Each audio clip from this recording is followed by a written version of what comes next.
हरे कृष्ण। जब इस गौशाला को चालू किया गया था, तब ये चारा कूटने की मशीन मात्र 11 या 12 गायों के हिसाब से हमने खरीदी थी, और जिसके लिए हमें श्री अशोकान प्रभु जी दुबई से सहयोग प्राप्त हुआ था।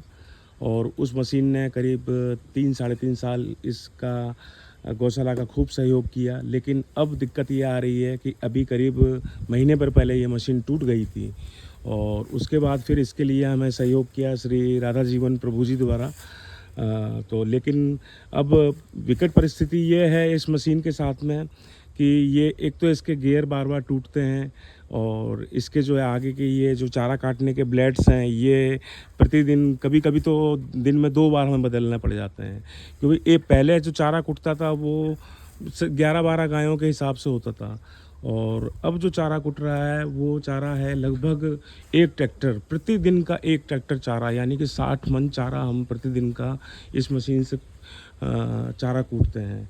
अब ये मशीन इसमें इतनी मतलब इम्बैलेंस है कि इतनी ज़्यादा दिक्कत करती है, बार बार इसमें गियर्स टूटना, और यहाँ से 7 किलोमीटर जाके हमें फिर वो सब चीज़ें लेकर के आनी पड़ती हैं। और इससे इससे बढ़िया एक मशीन है जो करीब 38,000 रुपये की है, और वो ऐसी मशीन है, इंडस्ट्रियल मशीन है वो। इतनी अच्छी मशीन कही जाती है कि उसके अंदर आप चाहे 1 ट्रैक्टर चारा कूटें, चाहे आप उसमें इन गौ माताओं के लिए 2 ट्रैक्टर चारा कूटें, लेकिन उसमें किसी भी तरह का मेंटेनेंस नहीं है, और किसी भी तरह का उसमें अन्य खर्चा नहीं है। सिर्फ उसके ब्लेड्स चेंज करने पड़ते हैं हमें बस। तो उस मशीन के लिए भी आप लोगों से हम निवेदन करते हैं कि 38,000 रुपये की वो मशीन है। और यदि कोई व्यक्ति हमें नगद न देना चाहे तो कोई बात नहीं, वो मशीन भी हमें दिलवा सकता है। हमें नगद की ज़रूरत भी नहीं है वैसे भी, कि हमें मशीन मिल जाए अच्छी सी। और इन गौ माताओं के लिए हरे चारे की प्रतिदिन अभी भी व्यवस्था हो रही है।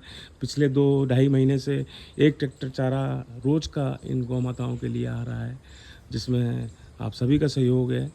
और ऐसे ही हम उम्मीद करते हैं कि आप लोग इन गौ माताओं के लिए सहयोग बनाए रखें, ताकि जो हमारे ऊपर कुछ परिस्थितियां 2025 और 2026 में आई, उन परिस्थितियों से कैसे भी करके हम जूझते हुए बचते हुए निकल तो सके हैं। लेकिन फिर भी कहीं ना कहीं इन गौ माताओं के लिए हमें बहुत कमी महसूस होती है, बारिश के टाइम में, सर्दी के टाइम में, गर्मी के टाइम में।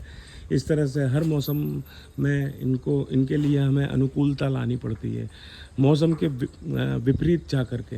अब आप खुद अंदाज़ लगाइए कि मतलब इस तरह की जब परिस्थितियां सामने हों, तो हमारे को मौसम के विपरीत जा कर के इन गौ माताओं के लिए काम करना पड़ता है।